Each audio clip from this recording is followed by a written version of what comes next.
할렐루야. 오늘도 진리의 말씀과 그리스도의 사랑으로 충만해지시길 축복합니다. 사랑의 하나님 아버지, 주님의 말씀으로 교훈하사 우리의 영혼을 일깨워 주소서. 예수님의 이름으로 기도드립니다. 아멘. 요한복음 2장 1절부터 12절까지의 본문으로 하나님의 말씀을 전하겠습니다.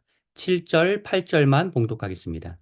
예수께서 그들에게 이르시되 항아리에 물을 채우라 하신즉 아귀까지 채우니 이제는 떠서 연회장에게 갖다 주라 하심에 갖다 주었더니 아멘.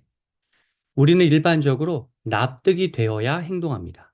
이성적으로 생각했을 때 이치에 맞지 않는다면 선뜻 행동으로 옮기기가 쉽지 않습니다. 하지만 하나님 안에서 살다 보면 때로는 확실하게 이해되지 않는데 어떠한 행동을 하라고 우선 하나님께서 마음을 주시면서 순종을 우리에게 요청하실 때가 있습니다.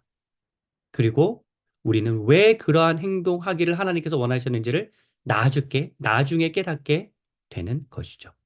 즉, 이해한 후에 순종이 아니라 일단 순종한 후에 이해가 찾아오는 사례가 신앙생활을 하다 보면 의외로 많습니다.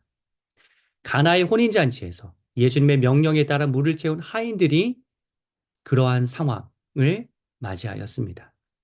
포도주가 다 떨어진 상황에서 어머니의 부탁을 받은 예수님은 하인들에게 항아리에 물을 가득 채우라고 말씀하십니다. 물을 채우는 행동은 해도 크게 문제가 되지 않았을 것입니다. 그런데 예수님은 하인들에게 항아리에 있던 그 물을 떠서 항아리에 있는 물을 떠서 연회장에게 가져다 주라고 말씀하십니다. 이때는 주저되었을 것입니다. 우리는 물이 포도주로 바뀐 결과를 알고 있지만 하인들은 물이 포도주로 바뀐 사실을 아직 모르고 있는 상태입니다. 그러므로 하인들이 갖다 준 건 포도주가 아니라 물인 셈이죠. 만일 연회장이 포도주를 원하는 상황에서 물을 마시면 하인들에게 호통을 치고 하인들의 상황이 매우 난처하게 될 것입니다. 더군다나 하인은 헬라어로 보면 신분적 하인이 아니라 일을 도와주기 위해 온 협력자였기에 신분적 종처럼 무조건 순종해야 할 의무는 없었던 자들입니다.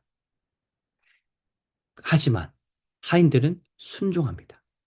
명확하게 이해가 되지 않지만 내가 그 말을 따를 의무는 없었지만 예수님의 말씀이기에 예수님의 명령이기에 순종합니다. 그리고 그렇게 떠다 주게 된 이유를 나중에 알게 됩니다. 예수님은 최상의 포도주를 만드시는 기적을 행하셨던 것입니다. 연회장에 참석한 사람들은 이 놀라운 기적을 알지 못했을 것입니다.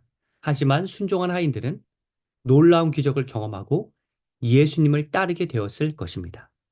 이 놀라운 기적을 경험하게 된 큰 기쁨이 이들 안에 충만했을 것입니다.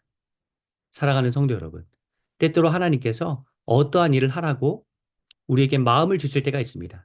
그러면 일단 그것이 하나님의 메시지인지를 분별하는 과정이 필요합니다. 분별하여서 그것이 정말로 하나님의 뜻이라고 느껴지신다면 한번 순종해 보십시오.